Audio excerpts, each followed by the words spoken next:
बैठतो लागनिया टूटतो पारनवा तपी लाई दी हो पानिया तले नस में जा हदिया के सुई आगे जाने देखी हो तो धुइया लहर पानी भरै तो कुइया में जानू देखी हो तो धुइया लहर पानी भरै तो कुइया में जानू देखी हो तो धुइया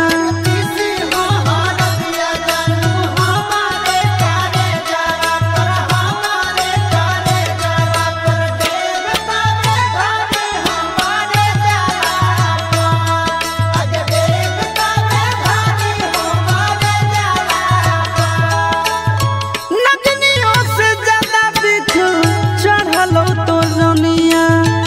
लहर ना उतरो हाडी गेलो झगुनिया लहर ना उतरो हाडी गेलो झगुनिया नगनियों से ज्यादा बिख चढ़ल तो जनिया लहर ना उतरो हाडी गेलो झगुनिया कि मोरा धरला रहबो हम भुइया में जानू देखी हो तो धुइया लहर पानी भरै तो कुइया में जानू देखी हो तो धुइया लहर पानी भरै तो